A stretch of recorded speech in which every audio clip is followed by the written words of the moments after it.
If I had my way, everything would be so nice. This world would be like Paris. No, it would be a paradise. No one would ever have to say, I'm going to get my wish someday. All one would have to do is say, this is my order, if you may. Welcome to another episode of The School Without Walls. I'm Anthony O. Hobbs, host and producer of this educational program. We are pre-recorded. It's important to understand that. Therefore, we give the date. The date is August 22nd, 2012. And we are online throughout the world.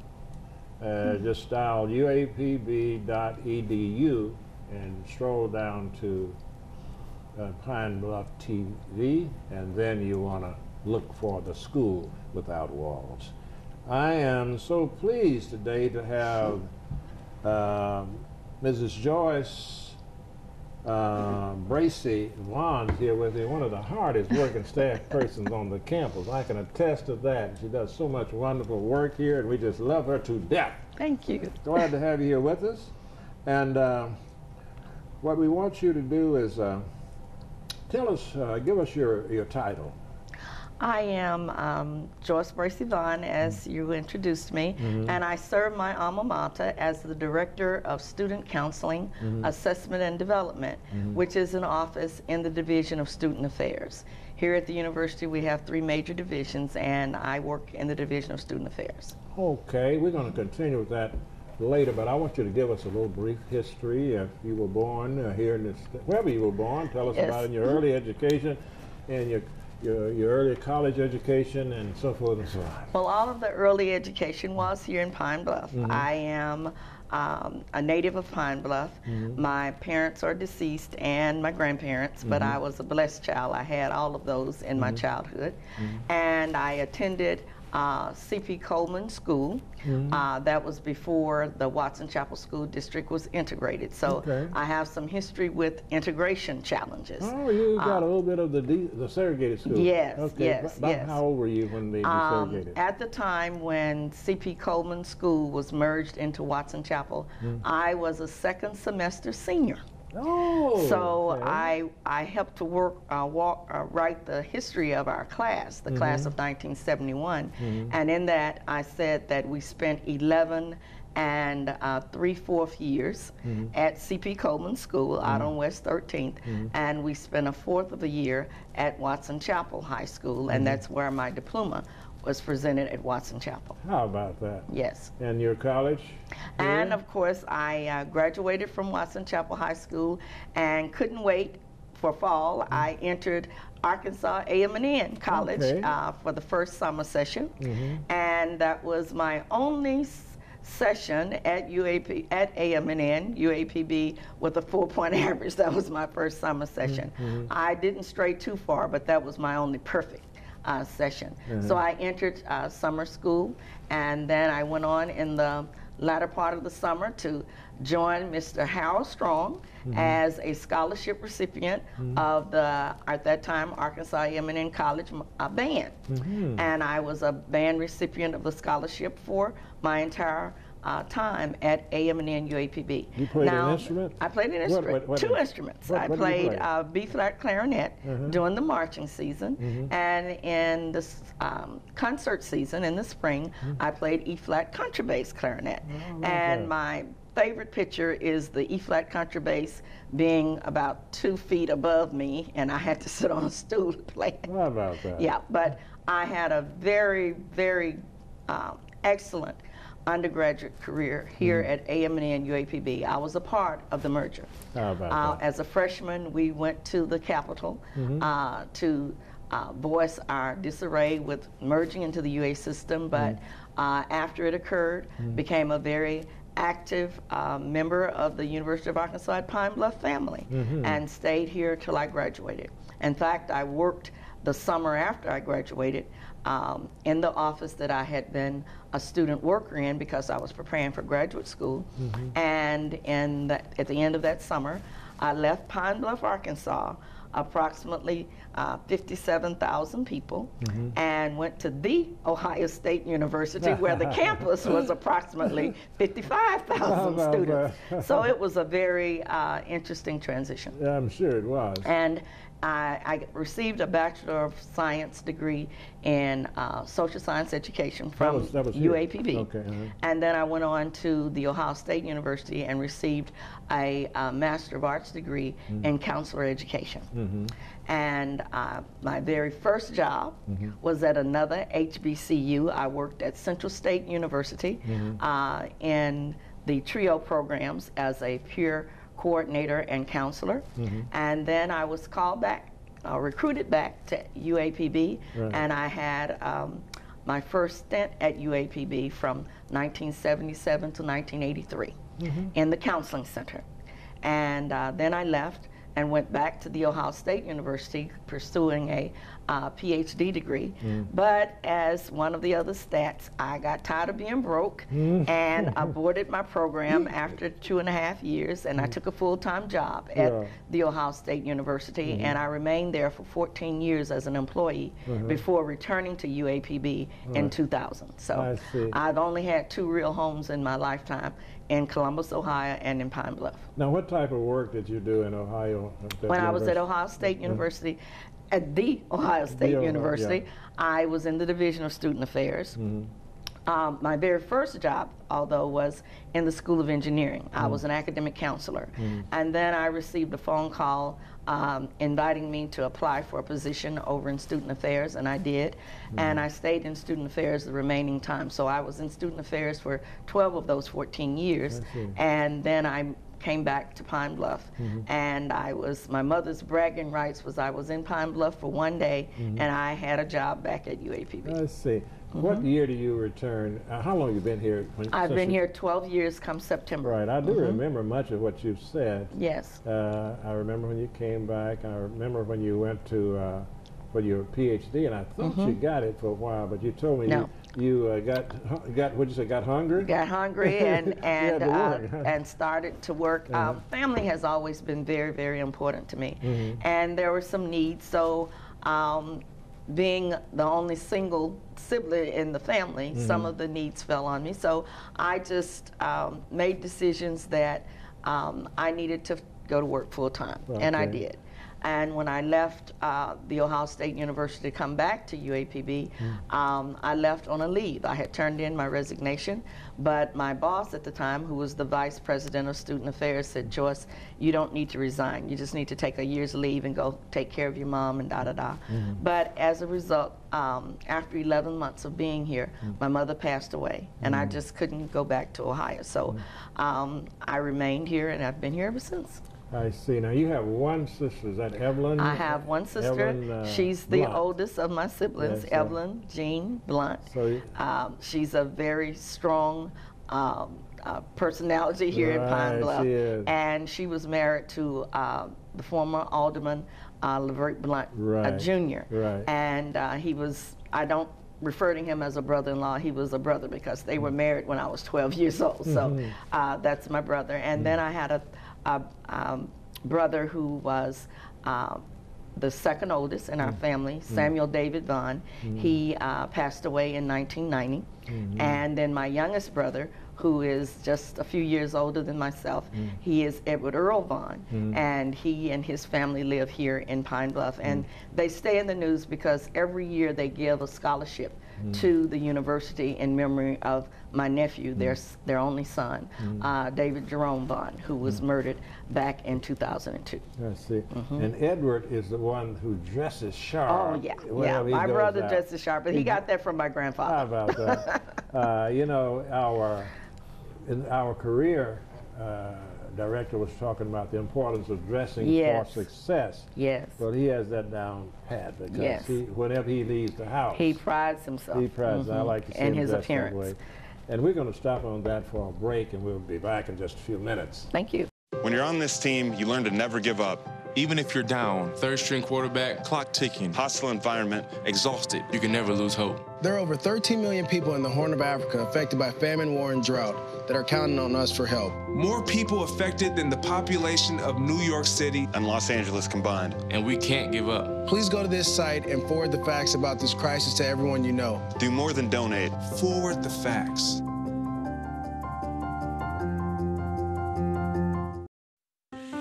A boy born in Joplin, Missouri was fascinated by anything with wheels and a motor. The odds of him winning both the Daytona 500 and the Brickyard 400 in the same year, 1 in 195 million.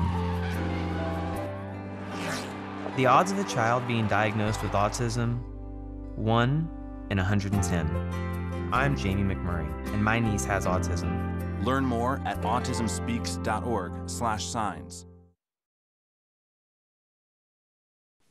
I took a trip to Elkhart, Indiana today.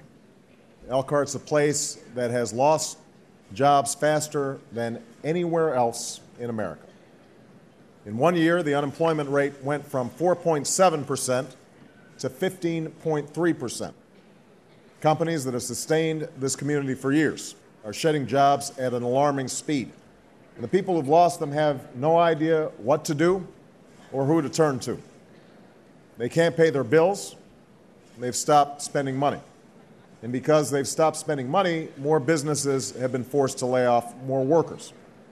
In fact, local TV stations have started running public service announcements that tell people where to find food banks, even as the food banks don't have enough to meet the demand. As we speak, similar scenes are playing out in cities and towns across America. Those of you who have just joined us, I am Anthony O. Hobbs, host of this educational program called The School Without Walls. My guest is that dynamic staff person here at the university, Joyce Bracy Vaughan. We were talking about your pretty well life experience. So in this segment, let's talk about what you do. Okay. As a director of student counseling, assessment, and development. Then that's, you have center there, right? Yes. Okay, you can just talk to us about. Well, the Student Counseling Development Assessment and Development Center has been on the campus since the early 60s.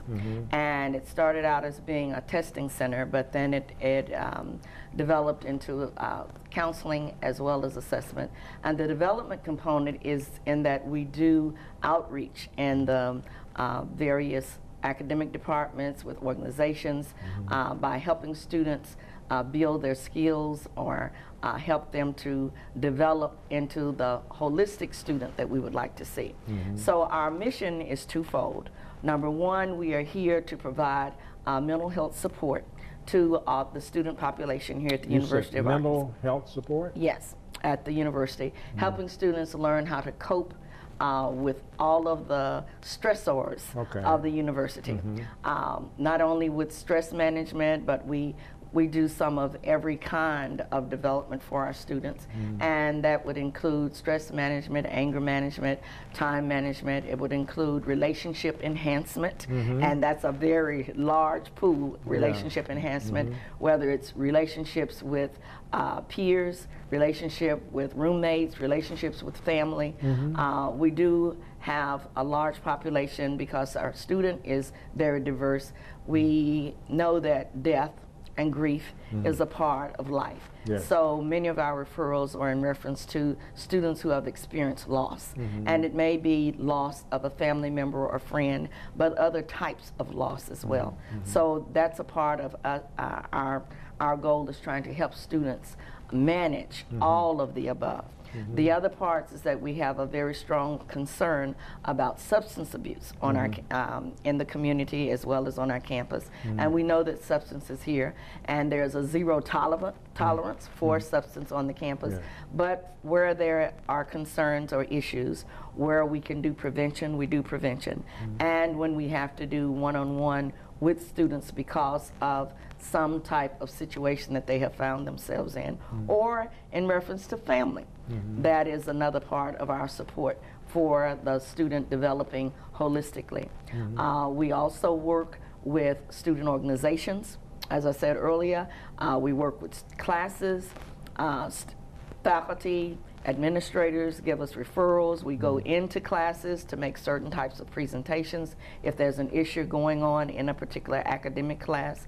So our approach is very multifaceted, and we try to make ourselves visible, because one of the negative parts of mental health support is that traditionally in our communities, people feel that if they come to a counseling center, that they have to be crazy. That is so true. we try to eliminate that myth that you are not crazy if you come into the counseling center. If you come into the counseling center, it's because you're reaching out for support. One of our mottos is that problems are simply opportunities in work clothes, which means that there's no problem that you're going to present to us that we will not be able to help guide you through.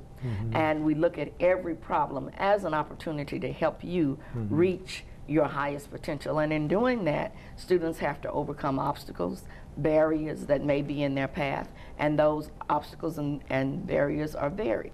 So our goal is to help those students eliminate those obstacles and barriers in whatever may be the approach that is needed, so that they may reach their highest potential. Another part of that is I like to use the statement, we want to help our students graduate and not rotate out the door.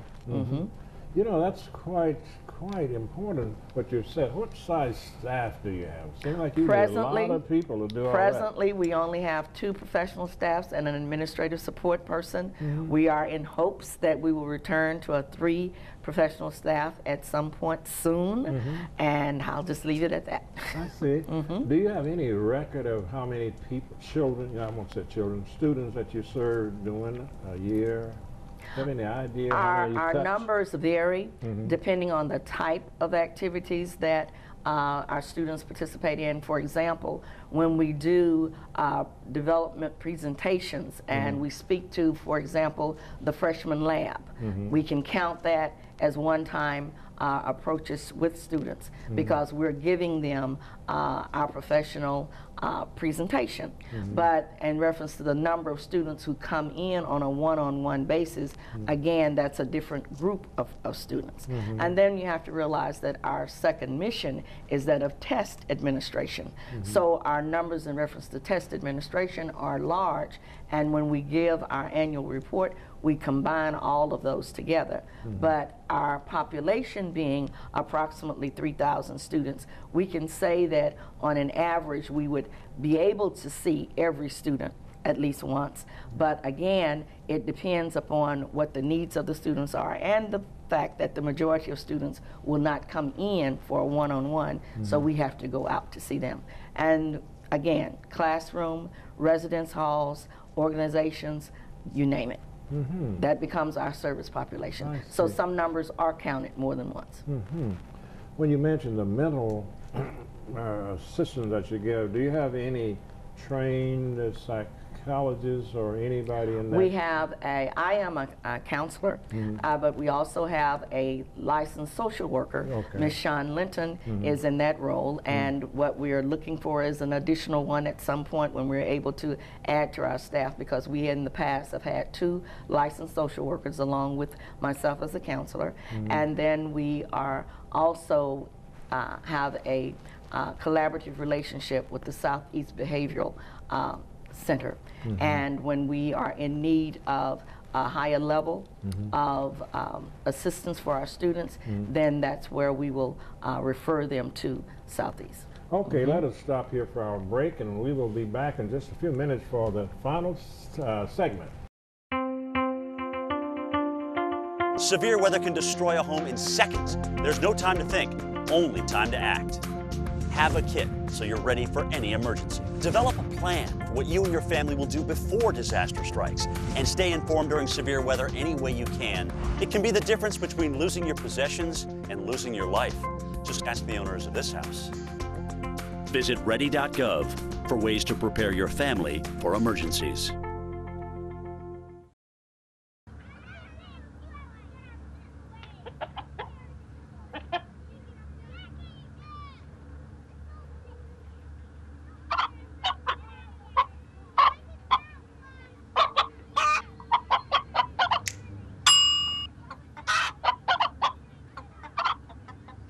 Separate raw meats from other foods by using different cutting boards. 3,000 Americans will die from food poisoning this year. Keep your family safer. Check your steps at foodsafety.gov. For those of you who just joined us, I'm Anthony O'Hobbs, host of this educational program called The School Without Walls.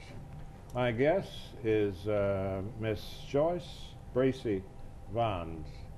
She is the director, Students Counseling, Assessment, and Development Center. Did I get it right? Yes, you did. Okay. It's a long name. Yeah, these eyes are not what they used to be. What I want to mention before we continue is our theme for this year. I was very impressed with our seminars and workshops for this year. Were you? Yes. Yeah, well, they were outstanding. The faculty staff seminars. Yeah, they were outstanding. Yes. And I'd just like for the community to know that. And our theme is re-imaging the academic enterprise to maximize student success. Yes. So that's what we are involved about, and we appreciate whatever assistance and ideas that the community can give us. I am very proud to say that I was a member of the planning team for this year's faculty staff seminar. I've been on the planning team for the last several years, and each year it just grows and grows, and I think that this year was one of our best. How do you come up with the themes? Any particular person? We put out fillers. We go outside of the planning team and ask people for suggestions and recommendations, and this one was created by a subcommittee within the planning team, and it was go ahead from that point on. Okay, in addition to what we were talking about, would you talk a little bit about the theme, the re-imaging, since you were part of the committee, the re-imaging the academic enterprise to maximize student success? I know all of us involved in this, right? Are part of the enterprise. Yeah, but anything you want to say about that? Well, the goal is to get the University of Arkansas at Pine Bluff and the larger Pine Bluff, Jefferson County community to buy into the fact that we are about re-imaging, trying to create a new vision and direction of what it is that we do. We've done such a great job over the last 139 years, but we recognize that we're dealing now with the new millennial student. So there's some re-imaging that we have to do. And if you'll remember, one of the speakers on the first day talked about that, how we have to work to deal with our student population, our present student population. We're very proud of the fact that UAPB, Arkansas A&M UAPB, has the history and all of the achievements that it's had. But in order for us to continue to aspire higher, we have to re-image. And that's what this theme was all about. We are going out trying to create a new brand for ourselves. We're looking at ourselves. We know that we're the university with the personal touch. We know that we're the Delta flagship of the Delta. We also know that we're the Roaring Golden Lions. In fact, they call me on the campus the Roaring Lady. And the reason they call me that is because I love to do the Golden Lion roar. But more important than just the roar itself is the symbol of what I'm saying that we want to do with our students. We want to roar our students past whatever might be the limitations or whatever might be the rough edges that they have, so that they will come forth as very well trained citizens for our community, for our state, for our nation, for our world, because that's where all of our alumni are. So we want to continue to do that. So our goal with that theme was to try and make sure that everyone understands that we are continually growing. And I think that it's said best by one of my educational idols, which was Mary McLeod Bethune. Be careful how you treat the human soul. It might just be a diamond in the rough. We know that we have limitations in reference to the students that we can admit to the university. That is changing as we speak. Yes. But there are so many diamonds in the rough out there. So we want people to look at every individual as a diamond in the rough. And when they come to us at the university, they may have some rough edges. There might be some things that they need to change. Well, that's why we're here. How about that? That's excellent. Excellent. I imagine we have about 5 more minutes, 3 minutes. I noticed that you were the presiding officer of one of the programs, one of the seminars. Was that a part of your official work, or was that something you were there from some other avenue? As a member of the committee, you get to volunteer on the subcommittees you want to work on, and I worked on the annual awards luncheon, which was an opportunity for the university, the planning committee, as well as the university, to acknowledge persons who have served the university for 20 years. And we started it a few years ago, and now our numbers are kind of slendering down because the larger portions of persons have moved on. But each year we try to recognize the persons who have achieved 20 years of service to the university.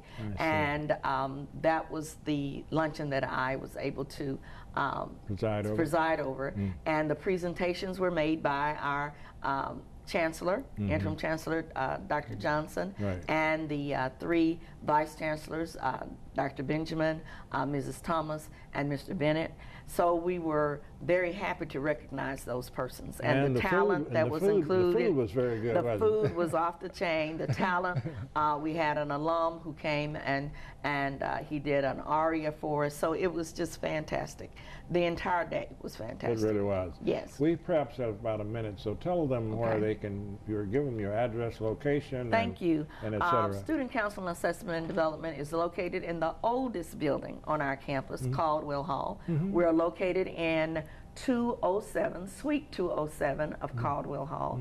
Our telephone number is 870-575-8290. 870-575-8290. Students are welcome to come walk in to see us, but we would prefer if they would call and make an appointment if they would like to see one of us. And we also want them to know that for any standardized tests that they maybe need information about, they can also contact us at that same location at 870-575-8290. And I just want to give a shout out to the other parts of our staff, Miss Sean Linton and Miss Gloria Studdemeyer, who helped to make up the Student Counseling Assessment and Development staff. Excellente, excellente. I assume we are about finished for today. I want to thank you for coming, and I want to thank God for you and the personality that you have. Thank you very much. Thank you so much. Thank you. God bless you.